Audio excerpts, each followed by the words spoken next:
चंडी माता मढ़िया रेपरा में हो रहा असंख्य पार्थिव शिवलिंग एवं श्रीमद् भागवत कथा का आयोजन।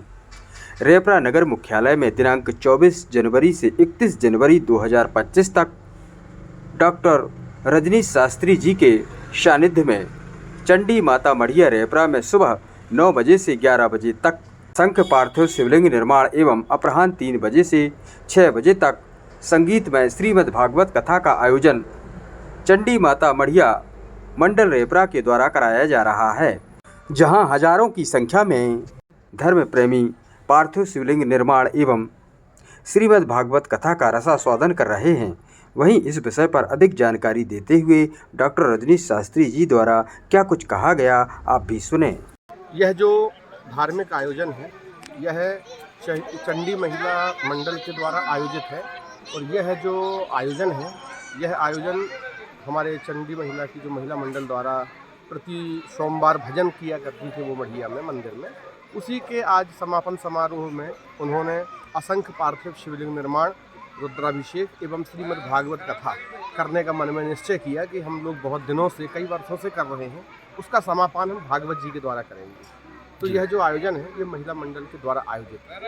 किस प्रकार का क्रम है, कैसा क्या आज प्रातः 8 बजे से लेकर के 11 बजे तक पार्थिव शिवलिंग निर्माण होता है, 11 से 12 रुद्राभिषेक किया जाता है और संध्या को 3 बजे से लेकर के 6 बजे तक श्रीमद् भागवत की कथा होती है। तो यहाँ संपूर्ण ग्रामवासी आकर के शंकर जी बनाते हैं, आप जैसे देख रहे हैं पीछे, सुबह से ही लोगों का जो है तांता लगा रहता है और शिवलिंग बनाते हैं, अभिषेक करते हैं और शाम को कथा सुनते हैं। जैसा कि अभी प्रयागराज में महाकुंभ भी चल रहा है, इस निमित्त जो है आप लोगों को क्या संदेश देना चाहते हैं कि इसका महाकुंभ का क्या महत्व है, क्या कहना चाहेंगे? ये जो महाकुंभ होता है ये अपने आप में एक अद्भुत होता है।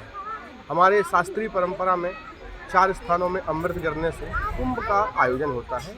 जब माघस्थ शुरू होते हैं, माघ के महीने में मकर राशि में सूर्य नारायण आते हैं, उस समय कुंभ का मेला प्रयागराज में लगता है। और यह कोई भौतिक मेला नहीं होता, ये आध्यात्मिक मेला होता है। इसमें संत महात्मा, हमारे भारत के जो 13 प्रधान अखाड़े हैं, जूना अखाड़ा आदि, पंचायती अखाड़ा, निरंजनी अखाड़ा आदि अखाड़े के नागा संत आते हैं, गृहस्थ संत आते हैं, वानप्रस्थी आते हैं, सन्यासी आते हैं और गृहस्थ लोग जाकर के उस अमृत काल का महामहोत्सव मना करके अपने जीवन को धन्य करते हैं। ये कुंभ जो होता है ये कोई छोटा मोटा मेला नहीं है, ये एक आध्यात्मिक ऊर्जा का पावर बैंक है। और कहते हैं जब आदमी एक बार उस अमृत स्नान को कर लेता है तो उसे मृत्यु के ऊपर भी विजय प्राप्त करने की क्षमता कुंभ के माध्यम से प्राप्त होती है। ये अपने आप में एक अद्भुत है, अलौकिक है, अद्वितीय है। जैसा कि सुनने में आया है और हमको थोड़ा सा जानकारी है कि ये जो महाकुंभ है 144 सालों के बाद आ रहा है। हो सकता है हम लोग उस समय तक ना रहें या ऐसा सौभाग्य ना मिल पाए जी। तो इसके लिए लोगों को क्या कहना चाहेंगे?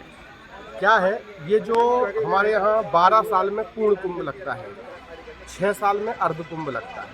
तो जब 12 बार कुंभ की आवृत्ति हो जाती है तो उसकी गणना करने पर 144 वर्षों के बाद जो लगने वाला कुंभ होता है उसे महाकुंभ की उपाधि दी जाती है। तो वास्तव में इस बार 144 साल के बाद लगा है, अब ये महाकुंभ पुनः 144 साल के बाद आएगा। तो ये हम लोगों के कार्यकाल में ये रहा, तो ये अपने आप में एक अद्भुत है।